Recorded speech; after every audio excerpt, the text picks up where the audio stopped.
Everybody. आज मैं आपको टीच कर रही हूँ टीचिंग ऑफ आर्ट्स। जो मैं आपको सब्जेक्ट टीच कर रही हूँ कौन सा है? Teaching of arts. Teaching of arts के अंदर जो हमारी यूनिट चल रही है वो सेकेंड यूनिट चल रही है, जिसके अंदर आज हम लेक्चर नंबर 6 पढ़ रहे हैं, कर रहे हैं। और इसके अंदर जो हमारा टॉपिक चल रहा है वो कौन सा चल रहा है?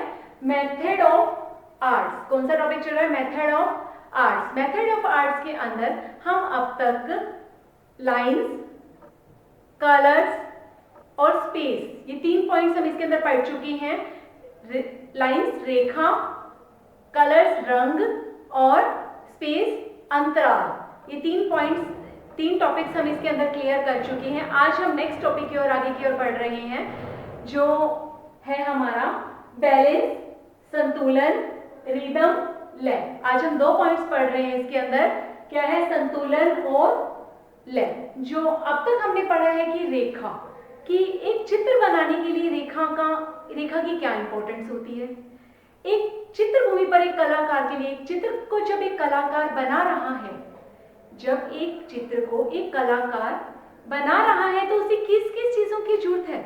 जैसे हमें हमारे मानव शरीर को हाथ, पैर, इन चीजों की, सब चीजों की जरूरत होती है, इसी तरीके से एक चित्र बनाने के लिए उसके क्या है?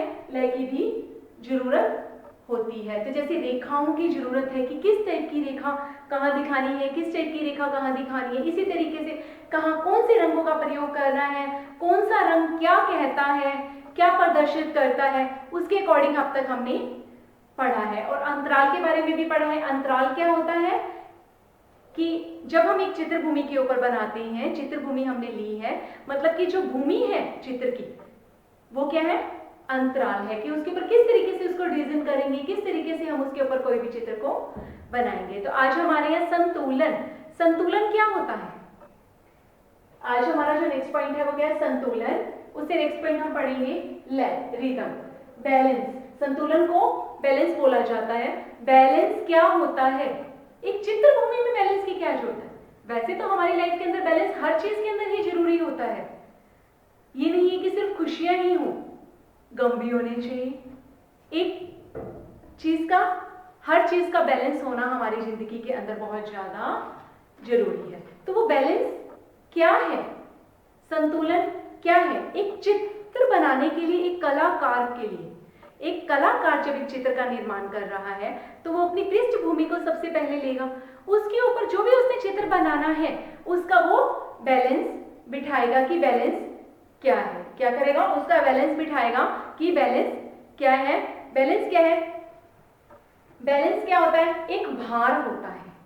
क्या होता है? एक भार होता है, कि मतलब जब भी हमने एक चित्र बनाना है उसके ऊपर जो कलाकृतियां बनानी है, सपोज मैंने 4 कलाकृतियां उसके ऊपर बनानी है, तो उसका बैलेंस मैं उसके ऊपर बिठाऊंगी कि उस चित्र के ऊपर वो 4 कलाकृतियां मुझे किस हिसाब से बनानी है। तो इस तरीके से बैलेंस होता है। संतुलन कला सृजन का वह सिद्धांत है जिसके अनुसार चित्र के समस्त तत्व क्या है? संतुलन जो है वो कला सृजन, जो हमारी कला का सृजन कर रहे हैं उसके सिद्धांत, उसका एक सिद्धांत है जिसके अनुसार चित्रकला के समस्त तत्व, जो जितने भी तत्व उसके हैं, तत्व इस प्रकार व्यवस्थित हो कि उसका भार समस्त तल के ऊपर समुचित रूप से व्यवस्थित हो जाए। ऐसा नहीं हो सकता है कि वैसे हमने एक चित्र बना रहे हैं, सपोज मैंने एक बोर्ड लिया है, ये बोर्ड ही हमारा चित्र रूप है। मैंने क्या किया? इस बोर्ड का देखिए एक ही साइड पे चित्र बना दिया, एक ही साइड पे ये सब कुछ लिख दिया। अगर मैं इसका एक ही साइड पे सब कुछ लिख देती हूँ, ये वाले पॉइंट्स भी यहाँ लिख देती, ये वाला पॉइंट खाली छोड़ देती, इस पॉइंट को यहाँ कर देती, ये वाला बोर्ड क्या होता? आधा खाली रह जाता। तो क्या इससे संतुलन होता? नहीं। क्या है? हर चीज का कार्य करने के लिए हमें उस चीज का क्या होता है, जो भी चित्रभूमि है या जो भी हमारा कार्य हमने करना है, कि बोर्ड लिए, जो भी हमारा तल है लिखने का, करने का, कार्य करने का, या किसी भी चीज का, एक संतुलन के थ्रू ही कार्य किया जाता है। जैसे हमने एक रूम लिया है, एक रूम के अंदर मैंने बेड लगाना है, एक सीनरी लगानी है, ट्यूबलाइट लगानी है, फैन लगाना है। क्या मैं अगर उनका संतुलन नहीं बिठाऊंगी, क्या मैं उनका संतुलन अगर नहीं बिठाऊंगी उस रूम के अकॉर्डिंग, तो क्या वहां पर सब कुछ व्यवस्थित रूप से आ जाएगा? नहीं आएगा। वो क्यों नहीं आएगा? अब मैंने बेड लिया है, उस बेड को मैंने पहले देखना है कि उसको मिड में लगाना है या थोड़ा सा मिड से साइड में लगाना है या थोड़ा सा साइड में लगाना है। अब फैन लगाना है उस कमरे के अंदर, तो हम उसका जो फैन का पॉइंट है वो कहाँ रखेंगे?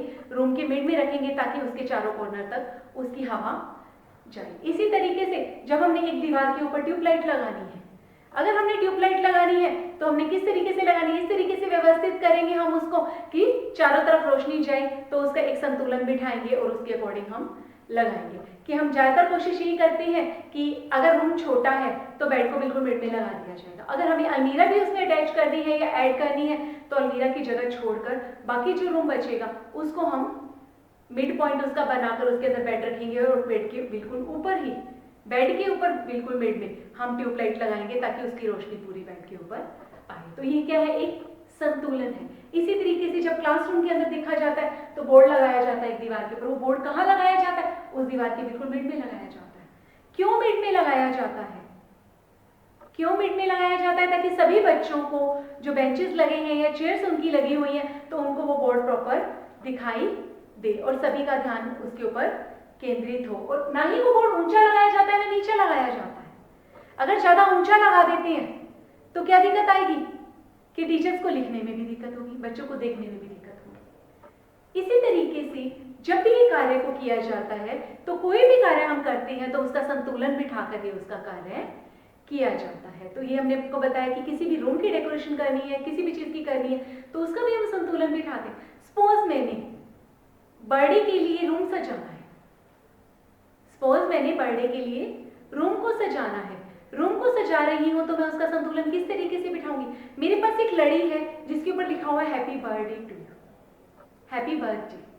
उस लड़ी को मैं क्या करूंगी?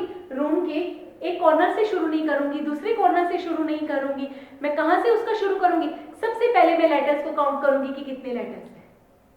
किस तरीके से लगाना शुरू करूंगी मैं उसे? कि उसको पूरी लड़ी को पहले मैं देखूंगी कि हैप्पी में कितने लेटर्स है, बर्थडे में कितने लेटर्स है।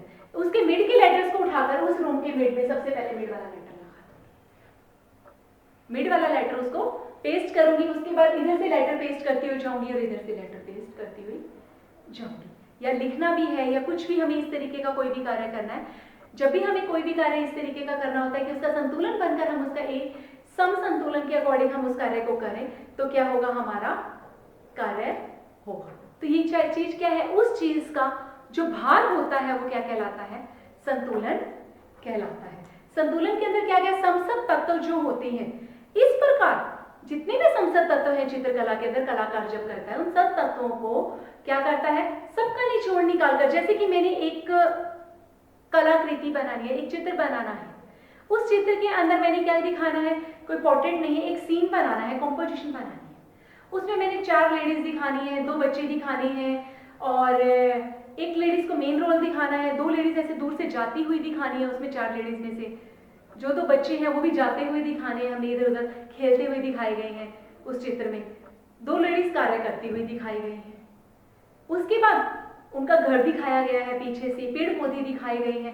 ये सारा व्यवस्थित जो उसका चित्र का पूरा रूप है, जो चित्र का पूरा रूप है, उसमें सबसे मेन पॉइंट हमारा क्या आ गया? वो 2 लेडीज कार्य करती हुई दिखाई गई।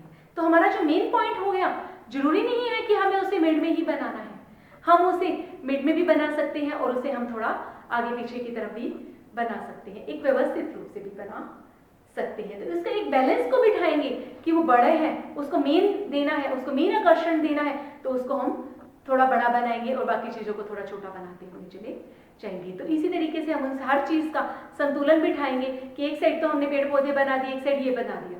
अब तो इस तरीके से हम इस कार्य को करेंगे। जब हम किसी चित्र को देखते हैं तो हमारी निगाहें सबसे पहले, जब हम किसी चित्र को देखते हैं तो हमारी निगाहें सबसे पहले एक आकर्षक केंद्र की ओर जाती है। वो जरूरी नहीं है कि वो केंद्र बिल्कुल बैठकर यहाँ का हो। अब हम इस बोर्ड को देख रहे हैं तो आकर्षक केंद्र हमारा क्या आ रहा है? मेथड ऑफ आर्ट्स ये वर्ड लिखा हुआ ही आ रहा है। इसी तरीके से जब हम चित्र को देखते हैं तो उस चित्र के अंदर एक आकर्षक पॉइंट के ऊपर जाता है। वो हमारा क्या होता है? पेंटिंग का जो मेन होता है वो मिड पॉइंट। जरूरी नहीं है कि वो मिड के अंदर ही बना हो, आगे पीछे भी बना हुआ हो सकता है, लेकिन क्या है, उस जिस आकर्षक के ऊपर हमारा मेन पॉइंट जाता है वो क्या होता है? हमारा संतुलन से रिलेटेड ही होता है। वो क्या होता है, हमारी पूरी पेंटिंग का भार उस पर निर्भर होता है। तो क्या है, जब हम किसी चित्र को देखते हैं तो हमारी निगाहें सबसे पहले आकर्षण केंद्र पर जाती हैं। वो आकर्षक केंद्र, वहीं से हमारी दृष्टि आगे की ओर चित्र की ओर बढ़ती है। कि एक चित्र बना हुआ है, जरूरी नहीं है कि मिटकर एक चित्र के ऊपर ही जाएगी। अगर वो साइड से चित्र शुरू हो रहा है तो वो साइड से आगे की ओर चली जाएगी। तो इस तरीके से भी वो चित्र की ओर हो सकता है। तो इसे हम क्या कह रहे हैं, संतुलन। क्या कह रहे हैं हम इसे, संतुलन। संतुलन क्या है, चित्र में मुख्य आकर्षक। हम संतुलन को ये भी कह सकते हैं कि चित्र के अंदर मुख्य आकर्षक, आकर्षण जो होता है हमारा, मुख्य आकर्षण को पकड़ने की शक्ति को ही भार कहा जाता है। कि जब हम किसी चित्र को देख रहे हैं, किसी रूम को देख रहे हैं, सबसे पहले हमारा एक मेन पॉइंट उस चित्र की ओर जाएगा कि ये चीज है। वो जो जा रहा है, हम उस भार को जो पकड़ रहे हैं, उस भार को जो हम पकड़ रहे हैं, हमारी दृष्टि जो उसके ऊपर दृष्टिगत हो रही है, हमारी दृष्टि जो उसको चीज को पकड़ रही है, तो वो क्या है, हमारा क्या होता है, भार के द्वारा चित्र संकल्पित किया जाता है। आकर्षण का केंद्र हमारा बन जाता है। चित्र में मुख्य आकर्षण को पकड़ने की शक्ति को ही, मुख्य आकर्षण को पकड़ने की शक्ति को ही भार कहा जाता है और उससे ही एक संतुलन बिठाया जाता है। एक चित्र में मैंने एक साइड पे कार्य कर दिया, पूरे चित्र पे कोई कार्य ही नहीं किया, क्या उस चित्र के अंदर संतुलन बिठाया? नहीं। तो क्या है, वो चीज हमने नहीं की है। तो इस तरीके से संतुलन, संतुलन के प्रकार ये है हमारा संतुलन। जैसे समसम तत्व, इस प्रकार हम ये भी कह सकते हैं कि संतुलन समुचित रूप से व्यवस्थित किए गए, समुचित रूप से व्यवस्थित किए गए कलाकृति देखने में सुंदर और आकर्षक लगती है। जब हम ये संतुलन के अकॉर्डिंग हम किसी भी चीज का कोई कार्य करते हैं तो वो क्या होता है, सुंदर और आकर्षक लगता है। क्या होता है, सुंदर और आकर्षक लगता है। जब व्यवस्थित रूप से कार्य किया जाएगा। अब हमने एक रूम की डेकोरेशन करनी है, एक रूम को हमने सेट किया, तो क्या किया, कहीं पे चेयर रख दी, कहीं पे टेबल रख दी, कहीं पे कुछ भी रख दिया, बेड बिल्कुल रूम के मिड में रख दिया, इधर उधर हमने व्यवस्थित नहीं किया, तो क्या वो रूम सुंदर लगेगा? नहीं लगेगा। इसी तरीके से जब हम चित्र बनाते हैं तो उसको भी हमें एक तरफ से उसका सारा का सारा पार्ट को हम अच्छे से डिवाइड करते हैं कि कहाँ पर हमें मेन केंद्र को लेना है, कहाँ पर हमें उसके भाग को डिवाइड करना है। यहाँ पर मेन भाग है तो उसे चित्र की ओर व्यवस्थित करते हुए हमें भाग को लेना है। सपोज मैंने एक चित्र बनाया, सपोज मैंने एक चित्र बनाया है, उस चित्र के अंदर मिड के भाग को, मिड में उस मेन पॉइंट को ले लिया, साइड में थोड़े से, जैसे कि एक दरबार का चित्र बनाया जाता है। जब दरबार का चित्र बनाया जाता है तो क्या होता है, मिड में राजा को बिठा दिया जाता है और इस साइड से एक लाइन जाती हुई दिखाई देती है जिसमें उसके मंत्रीगण बैठे हुए होते हैं और दूसरी साइड में भी उसके मंत्रीगण बैठे होते हैं, बराबर भाग में दिखाया जाता है। तो उस चित्र को हम क्या कह सकते हैं, आकृतियों का समन्वय। जैसे कि हम संतुलन के प्रकार जो है, बैलेंस जो हम कर रहे हैं, संतुलन जो हम कर रहे हैं, संतुलन को हम दो भागों में बांटते हैं, उसके दो प्रकार हैं। वो दो प्रकार कौन से हैं, आकृतियों का समविभाजन और आकृतियों का असमविभाजन। जब आकृतियों का समविभाजन किया जाता है तब चित्र कैसा बनेगा कि चित्र का बिल्कुल मिड पॉइंट हम लेंगे और मिड पॉइंट के अंदर हम क्या करेंगे, जैसे कि राजा का दरबार का चित्र बनाया जा रहा है या किसी का पोर्ट्रेट बनाया जा रहा है कि दोनों साइड से उसका भार बराबर है, बिल्कुल सीधा पोर्ट्रेट बनाया जा रहा है तो दोनों साइड का भार बराबर है। जैसे कि मेरा फेस ले लिया गया है तो फेस के अंदर क्या है, नाक से अगर हम शुरू करते हैं तो यहाँ से यहाँ दोनों का भार बराबर है। बॉडी का भार हमें क्यों बराबर है, क्योंकि दोनों हाथ दोनों प्रॉपर जगह पर ही लगे हुए हैं। तो ये एक संतुलन है हमारी बॉडी का। अगर एक हाथ यहाँ लगा होता और एक हाथ ना लगा हुआ होता तो ये बॉडी का संतुलन होता नहीं होता। तो ये क्या होता है, एक समविन्यास के अकॉर्डिंग जब आकृति हम बना रहे हैं, ऐसी आकृति हमें बनानी है जिसका समविन्यास किया जाता है। समविन्यास के अंदर क्या आ जाता है कि इसके अंदर क्या होता है, गतिविधियां जो भी होंगी, गतिविधियां या क्रियाशीलता का बोध नहीं होता है, गतिविधियां या क्रियाशीलता का बोध नहीं होता है, उसमें आकर्षक कम ही होता है। इस प्रकार संयोजन की दृढ़ता स्थिरता का भाव उत्पन्न करती है, एक स्थिरता उत्पन्न करती है। इसी तरीके से आकृतियों का असमविभाजन, जब आकृतियों का असमविभाजन किया जाता है तो मिड से नहीं होगा, उसका जो मेन पॉइंट है वो साइड से भी शुरू हो सकता है, इधर से भी शुरू हो सकता है, इधर से इधर की और आती हुई भी दिखाई देंगी, लेकिन फिर भी उसका संतुलन बना हुआ होगा। जब असंतुलन होता है तो इसमें भार आकर्षण केंद्र के क्या होता है, इसमें क्या होता है, जो भार होता है वो आकर्षण केंद्र के असमान दूरी पर रहने की असमान दूरी पर रहने की संतुलित होता है, कि मतलब जो भार है हमारा वो असंतुलन भार होता है, मतलब कि एक स्थिति से दूसरी स्थिति की ओर जाते हुए दिखाते हैं, या कुछ भी होता है मिड के ऊपर या दोनों साइड का भार एक जैसा नहीं होता है। इसके अंदर क्या होता है, यदि भार अधिक भार यानी बड़ी आकृतियां केंद्र से दूर की ओर बना दी जाएंगी, जो अधिक भार वाली है केंद्र आकृतियां या मेन आकृतियां हैं वो अधिक बनाएंगे, और बाकी आकृतियां जो छोटी आकृतियां बनेगी या जो और आकृतियां बनेगी या जो और कार्य किया जाएगा वो सारा का सारा हमारा बाकी चित्र के ऊपर कर दिया जाता है। जो हमारा असंविभाजन होता है संतुलन में, वो क्या करता है, गति प्रदान करता है। कैसे, चंचलता, गतिशील, आक्रोश के भावों को उत्पन्न करता है, और यही सबसे मेन चित्र देखा जाता है। इस चित्र को अगर एक बार देखेंगे तो हमारा ध्यान उधर की उधर ही चिपक जाएगा, हमारा ध्यान नहीं कि वहीं रह जाएगा। लेकिन जब हम दूसरे चित्र की ओर देखेंगे, असमान भार वाले चित्र को देखेंगे, तो उसके अंदर हमारा ध्यान और भी ज्यादा जाएगा। एक गति की प्रवाहता जब दिखाई देती है तो क्या होता है, ध्यान ज्यादा जाता है। एक पानी का, सपोज अगर हम एक पानी को देख रहे हैं, कहीं पर ठहरा हुआ पानी देख रहे हैं तो एकदम से नजर जाएगी और टिक जाएगी। लेकिन जब लहरें चल रही है, देख रहे हैं, तो वो प्रवाह हमें कितना अच्छा लगता है। तो ये क्या चीज है, चंचलता, गतिशीलता, ये चीज उत्पन्न करता है। और संविन्यास है, वो क्या उत्पन्न कर रहा है, हमारा स्थिति को बांध रहा है, दृढ़ता स्थिति का भाव उत्पन्न करता है। इस तरीके से अब नेक्स्ट पॉइंट की ओर हम बढ़ रहे हैं, रिदम। नेक्स्ट पॉइंट के ऊपर बढ़ रहे हैं, रिदम। अब हमने पढ़ा है संतुलन क्या होता है, अब हम पढ़ रहे हैं कि लय क्या होती है। लय क्या होती है, लय क्या होती है। लय, एक चित्र बना रही है, चित्र के अंदर लय क्या है, लय है एक गति। लय क्या है, एक गति है। गति क्या है, एक प्रवाह है। लय को हम एक प्रवाह भी कहते हैं। लय को क्या कहते हैं, प्रवाह भी कहते हैं, छंद गति भी कहते हैं। क्या कहते हैं, छंद गति या प्रवाह भी कहते हैं। प्रवाह या लय गति का आधार है। क्या है, गति जो है हमारी किसी भी टाइप की, वो क्या है, प्रवाह जो है वो क्या है, गति का आधार है। इस प्रकार लय का अर्थ हुआ समान तत्वों की पुनरावृत्ति से उत्पन्न निरंतरता। क्या है, समान तत्वों की पुनरावृत्ति से निरंतर उत्पन्नता। किसी नियम या जनपद तरीकों के साथ एक ही चीज को बार बार दोहराना। मैंने एक चित्र बनाया है, एक लेडी बनाई है, दूसरी सेम बना दी, तीसरी सेम बना दी, चौथी सेम बना दी, तो बार बार हम उस चीज को दोहरा रहे हैं, तो वो क्या करेंगे, एक लय उत्पन्न कर रहा है। वो क्या करेंगे, एक गति उत्पन्न कर रहा है। तो ये क्या है हमारा लय। लय कितने प्रकार की होती है, कई प्रकार की होती है। लय क्या है, कई प्रकार की होती है। वो क्या है, लय हमारी जो है वो क्या है, कई प्रकार की होती है। जैसे सरल, कोण और लहरदार। जैसे सरल, कोण और लहरदार। सरल लय क्या है और कोणदार लय क्या है। सरल लय है जैसे सरलता से कोणदार हो गई।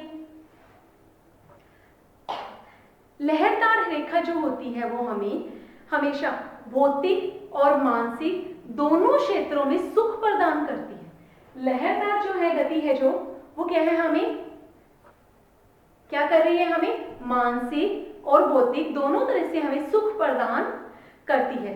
दृष्टिपथ सीधा, सरल एवं कोण। दृष्टिपथ जो हमारा है वो क्या है, सीधा है, सरल है, कोण है। सीधा, सरल और कोण के बारे में बता रही हूं मैं आपको। सीधा, जब दृष्टिपथ हमारा क्या है, सीधा, सरल और कोण होने के कारण दृष्टि जो है हमारी जब पड़ती है चित्र के ऊपर या कुछ भी है, दृष्टिगत सुख का अनुभव नहीं कर पाती। अगर क्या है, चित्र के ऊपर गति का प्रवाह नहीं है तो क्या हुआ, हमारा ये चीज जो है वो सरल कोण है तो क्या है, गति का प्रवाह उत्पन्न नहीं कर पाती। तो ये क्या है, अनुभव नहीं कर पाते। परंतु जब लहरदार रेखाएं, क्या है, ये रेखाओं के बारे में ही हमारी बातें चल रही हैं, तो जब क्या है, लहरदार रेखाएं दृष्टि को सुख प्रदान करती हैं। जब आंखें हमारी देखती है, मैंने अभी आपको पानी का उदाहरण भी दिया था कि एक पानी अगर ठहरा हुआ है, कोई भी चीज का ठहराव है, अब हम किसी रूम में गए हैं तो वहां पर क्या है, सब कुछ सामान पड़ा हुआ है, वहां पर कोई गति नहीं चल रही है, तो क्या है, वो क्या करेगी, उदासीनता से ही उत्पन्न करेगी कि एक बार देख लिया बस ठीक है। लेकिन वहां पर कोई गति चल रही है कि वहां पे कोई कार्य चल रहा है, कोई काम चल रहा है उस रूम में।